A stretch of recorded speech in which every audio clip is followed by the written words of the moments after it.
pwede natin walk away. So, may first time na terminal 3. So, nandito tayo ngayon sa A-Lounge. Ito yung titignan nila bago kayo pumasok. Anong nangyari sa kanya?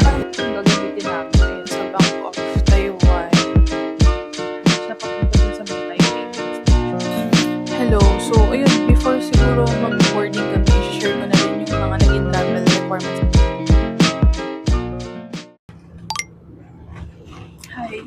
So, it's currently 4:30 in the afternoon. So, we're on our way to Naiya na. So, galing ako dito sa Pampanga. Medyo inagahan ko kahit na yung flight ko naman almost midnight pa para naman meron tayong time allowance kasi hindi ako sure kung ano ba yung situation sa Terminal 3 ngayon, and it's also my first time na magta-Terminal 3 na international flight kasi usually sa Terminal 1 ako. So, mas okay na meron tayong naalat na time para at least diba hindi naman tayo na-survive.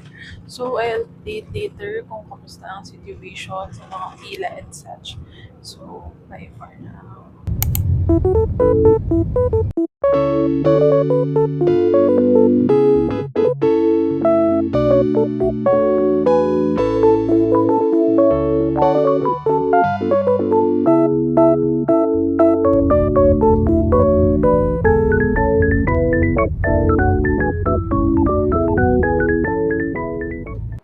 Hi guys! So, nandito na tayo sa airport right now at Terminal 3. So, ito yung current situation. But before that, nag-self-check-in muna kami. So, ito yung self-check-in before tayo mag-proceed dun sa bag drop. Magbabayad muna tayo ng tax before tayo mag-proceed sa bag drop. So, ito yung bayaran ng tax. So, meron ding withdrawal machine dyan or ATM machine if ever na need nyo ng cash. Itong bayaran ng travel tax na to is halos katapat lang nitong self-check-in pagpasok nyo dito sa Terminal 3 Gate 2. So, ayun, if ever lang, para at least alam nyo na agad kung saan kayo pupunta. If gusto nyo unahin yung self-check-in and then yung pagbayad ng travel tax. So, ito currently yung travel tax rates natin. So, for easier transaction, pwede nyo i-scan na lang din to. And then, ito yung current rates natin as of 2026. After natin magbayad ng travel tax, check naman natin kung anong gate tayo. So, ang flight natin is 5J310. So, ayan, sa gate tayo, A17 to 29. So, ayun, nawala. Pero, we're going to Taipei.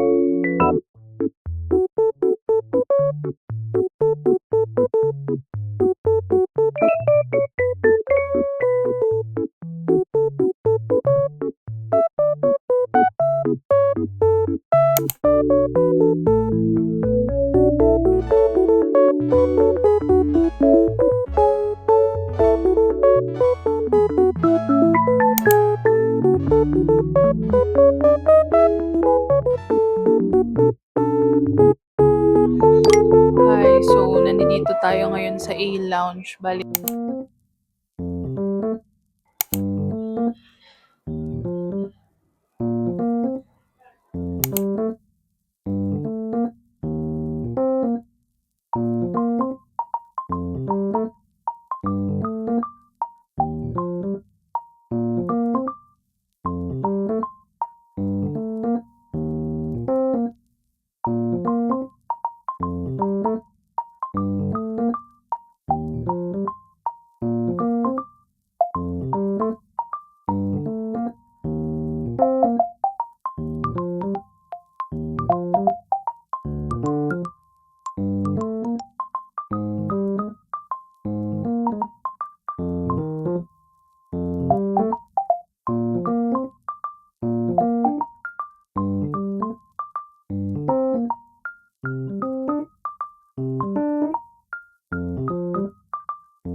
Hello. So, ayun, before siguro mag-boarding kami, i-share ko na rin yung mga naging travel requirements namin for this trip. So, ano to ha, updated to 2026 for requirements sa Taiwan trip namin. So, first, syempre, no-brainer naman to, passport, since kailangan naman talaga natin ng passport, ipapakita natin sa mga entry dito sa airport, lalong-lalo na sa immigration, di ba? Tapos pag nag-boarding din, syempre kailangan ng passport. So make sure lang na valid yung passport nyo, hindi pa siya expired. So ang next is yung travel tax. Currently, ang travel tax dito sa Pilipinas is 1,620 pesos. So kailangan to kasi hinahanap din to kapag ka nag-bag drop na tayo, ganyan. So tatanungin, nagbayad na ba tayo ng travel tax, ganyan. And then next, syempre, yung boarding pass. Kasi ito yung ipapakita pag sasakay ka ng aeroplano, tapos papakita din sa IO, ganyan. And then yung flight booking, prepare din namin syempre yung mga PDFs, ganon. Kasi ito na yung mga requirements naman na tatanungin sa IO if ever. So ito naman is not necessarily lahat kailangan mong ipakita. Pero just in case lang na hahanapin sa'yo, syempre, mas okay na na meron ka, 'di ba? So ito, kinompile ko into one folder dito sa phone ko. Hindi na ako nag-print, inano ko na lang, pinDF ko na lang, screenshot, ganun. Then nilagay ko sa one album. So ang first na pinrepare ko is yung flight booking. So yung flight booking, syempre, naka-indicate doon kailan yung flight mo, kailan yung balik mo ng Pilipinas. So tatanungin yan sa'yo ng IO, malamang sa ilang flights ko, usually tinatanong yan. And then next, yung hotel booking. Yung hotel booking, make sure na maaalala mo kung saan hotel kayo. Kasi syempre, kapag biglaan ka na lang tinanong ng IO na, saan ka mag-stay, gano'n, tapos hindi mo maalala. So, mas okay na rin na prepared ka, 'di ba? And then, just in case nahihingin sa'yo yung mga bookings, ganyan, mapapakita mo yung PDF ng hotel bookings nyo. And then, ito, hindi naman din siya ganong hinahanap, pero just in case lang din, yung mga tour bookings. So, halimbawa, nag-book kayo sa Klook or nag-book kayo ng tour online or kung DIY man kayo, okay lang. Siguro kahit wala kayong maipakita, pero make sure na meron kayong itinerary kasi minsan hahanapin yan na, kung magtutour ka lang doon, anong pupuntahan nyo, saan yung travel itinerary nyo. So kung wala kayong mga tour bookings na nabook online, siguro pwede nyo ipakita yung travel itinerary na lang, just in case lang natatanungin. And then next naman yung company ID. So kung nag-work ka corporately, mas better na i-prepare to kasi supporting document to para ma-prove mo na dun ka talaga nagwo-work sa company na yon. So ako lagi ko rin dala tong company ID along with my passport. And then next yung COE or yung Certificate of Employment. So yung COE, proof yan na deployed ka dun sa company na yon. So usually hinahanap yan. Kapag tinanong saan ka nagwo-work, ganyan, o may COE ka, at least 'di ba may papakita ka.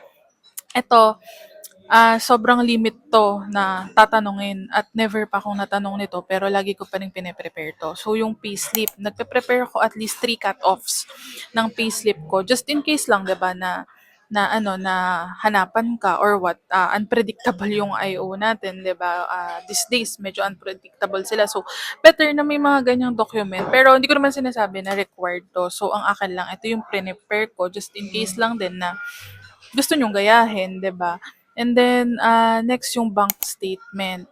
Yung bank statement, usually ngayon, sa mga mobile apps, sa mga bank apps natin, available na ang mga bank statement. Pwede nang ma-download doon. Pero kung sa mga app nyo, hindi available, kung ano man yung certain na bangko nyo, pwede nyo yung itawag sa kanila para or puntahan nyo dun sa branch para mabigyan kayo ng bank statement. And then next naman, leave confirmation. Kung hindi kayo remote at nagwo-work kayo talaga on-site, pwede kayong hanapan ng leave confirmation ng IO. If ever lang naman na, halimbawa magta-travel ka ng ganitong date, nagpaalam ka ba sa boss mo? Meron ka bang leave confirmation dyan? Minsan tinatanong yan. So ako, nag-email kami usually nag-email kami sa management na magli-leave kami ng ganitong date and then ayun yung pinapakita ko sa IO na may consent naman ako from the management na mawawala ako ng ganitong date kasi magta-travel ako. And then next yung e-travel. So yung e-travel, ilalagay ko na lang yung link dito sa baba. So yung e-travel, dito ide-declare mo na lalabas ka ng Pilipinas. So ano yan, eGov PH. Tapos, pag naman dating mo ng Taiwan, hahanapan ka rin ito. So, ang link naman yan, ilalagay ko na lang din dito sa baba. So, ang pangalan naman nung sa Taiwan, TWAC or TWAC. So, kung mag-fill up ka ng, ng e-travel mo for going outside the Philippines, mag-fill up ka na lang din nung papasok dun sa Taiwan, 'di ba? Para isahan na lang. So, pwede mo tong fill upan mga 3 days prior your trip. Pero kami, kagabi lang kami nag-fill up. So, 24 hours before ng trip namin today.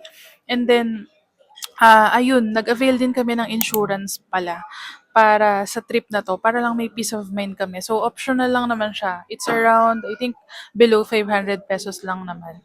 So, ayun, yung mga prepare naming requirements for this trip, pwede niyong gayahin or what, as guide lang naman kung kailangan nyo. Tapos, ayun, kikwento ko na rin pala yung naging process namin pagdating dito sa airport. So, pagdating namin ng NAIA, nagbayad kami agad ng travel tax. Ang travel tax, katulad ng na-mention ko kanina, it's 1,620 pesos. And then after that, nag-proceed naman na kami dun sa mga check-in thing, ganyan. So, ang check-in, pwede kayo mag-online check-in through your phone. And then after nyo mag-online check-in, pagdating dito sa NAIA, may mga kiosk nang available sa SEBPAC. And then, pwede nyo nang i-print doon yung boarding pass nyo. And then after that, pwede na kayong mag-bag drop, pwede na kayong pumila. Pero kung hindi kayo confident kung kung na-meet niyo yung standard kilo ng na-avail niyo na luggage allowance, puwede niyong ikilo dito 'yan sa airport. May mga available silang mga weighing scale. So, another option naman is, kung hindi kayo nakapag-online check-in, meron ng mga self-check-in dito na kiosk dito sa may NAIA.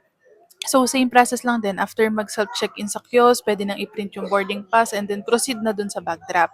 So, after mag-bag drop, nag-IO na kami agad. Hindi na kami nag-wait pa na kumain or what. Para iniisip kasi namin, para tuloy-tuloy na. After IO na lang kami kakain, tsaka magre-rest, magwe-wait dun sa boarding time.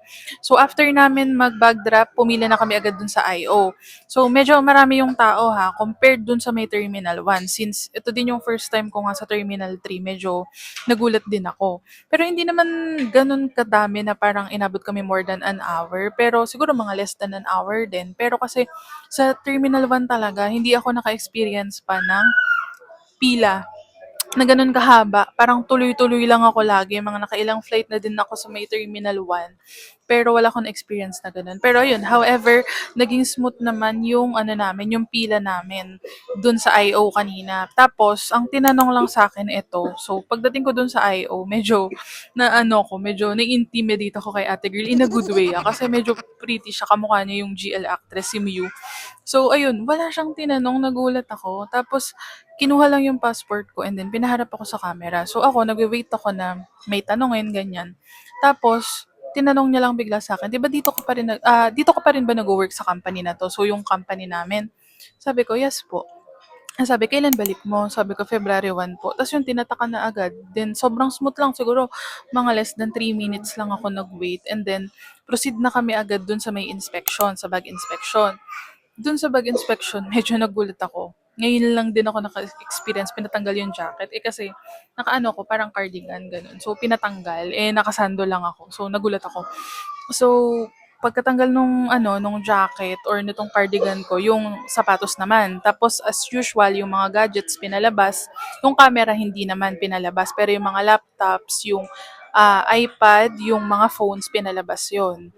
So, after namin sa inspection, ayun, nagsapatos na lang kami ulit and then naglakad-lakad dito para maghanap ng kainan. And then yun nga, naalala ko na meron pa akong free kay Security Bank na na lounge access. So, hinanap na lang namin tong lounge access dito sa may Terminal 3. So, itong e-lounge, nandito siya sa may level 4. So, kung gusto niyo mag-lounge, pwede niyo na lang din puntahan dito.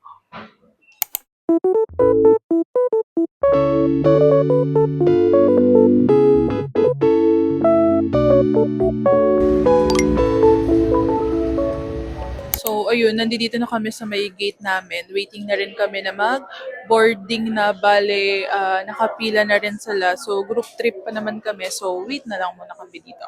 Yan yung pila. Medyo hindi pa nagmo-move. So, dito na lang muna kami. Wait na lang muna kami dito. Nakapila na kami for boarding.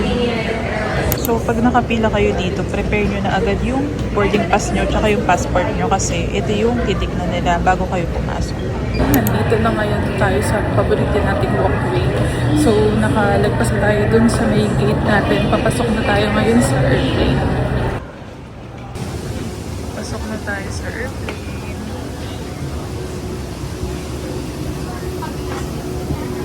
First time, transfer tayo.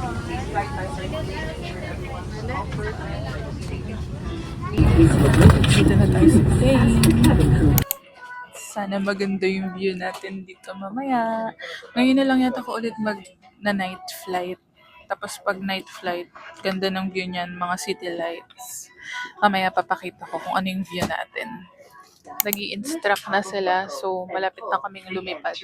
Ayun, so nandito na kami ngayon sa loob ng airport. Literal na nasa bandang buntot kami ng eroplano. So ngayon na lang ako ulit nag-vlog kasi nga nag-ayos kami ng mga bag sa compartment kanina. So malapit na rin kami mag-take off kaya tignan nyo medyo madilim na siya.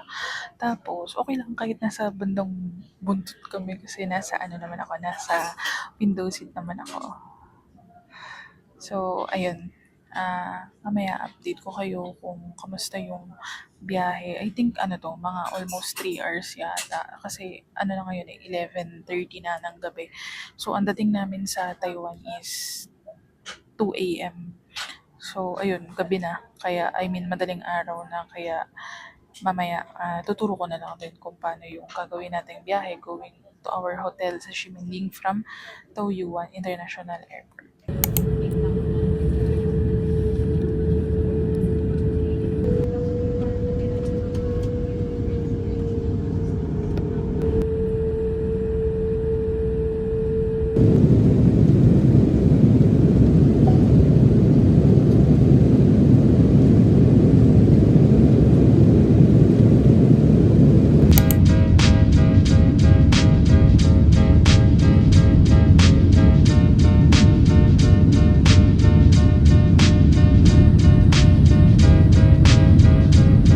Captain Richard Edison de la Cruz, represented by First Officer Darren Simon Cruz.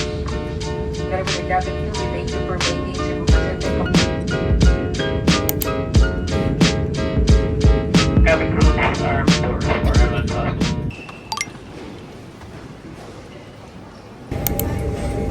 So, done na kami sa may I.O. Tsaka dun sa bag inspection kanina. So, waiting na lang kami dun sa baggage namin. Ayun na yata siya. Anong nangyari sa kanya? So, ito na yung baggage ko.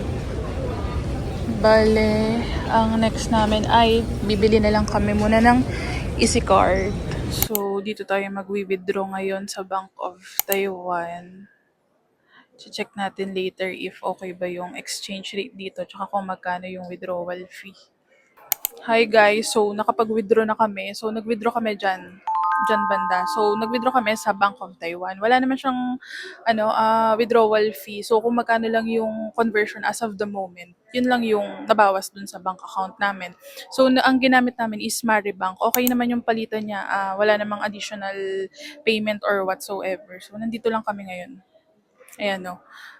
Parang may maganda dyan na picture spot na may nakalagay Taiwan. So, ang gagawin namin ngayon, pupunta na kami dun sa may sakayan ng bus, Taipei Main Station kasi wala nang mga train kasi 3:30 a.m. na. So, gagawin namin, magbabas na lang kami going to Taipei Main Station and then dun naman kami magbubuk ng Uber going to Ximending. So, malapit na yon. Kung magte-train ka, parang one station away na lang siya.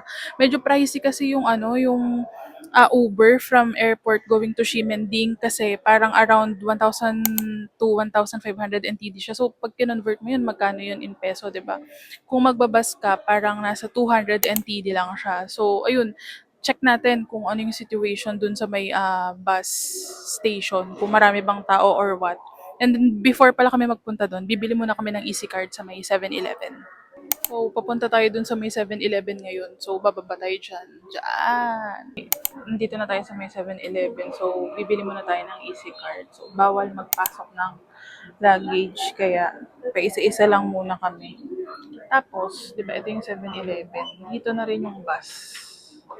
Ayan. So, nakabili na kami ng Easy Card. Medyo struggle kami dito konti kasi parang may nakalagay doon iCash, tapos yung isa super card. So, medyo na-confuse kami kasi may nakalagay na note na bawal daw yung iCash dun sa may bus 1819. Eh, di ba magbabas nga tayo going to Taipei main station. So, nag-search pa kami ulit. So, ito palang mga ganito. Parang may naka-indicate pala sa likod niya na easy card to. So, ayun, pwede naman namin ito magamit. Tapos ngayon, naglalakad na kami papunta dun sa may loading station. So, sa 7-Eleven kasi, parang hindi pala pwede mag-load. Pero, nagtanong kami dun sa may cashier. Binigyan kami ng instruction kung saan kami pwede mag-load. So, pinicturean ko na lang, i-share ko na lang din. Siguro, ko dito. Lagay ko sa screen kung saan pwede mag-load. Ayun, nakapag-load na kami ng namin, easy card. So, parang ito yung gagamitin namin. Ayun. Cute, di ba? Ito yung gagamitin namin para dun sa pagsakay ng bus. Tsaka, pwede pa to sa mga train, tsaka sa mga ibang convenience store. So, dito na tayo ngayon sa may sakayan ng bus pa Taipei Main Station. Diyan tayo nanggaling kanina. Ayan. Yan, dyan.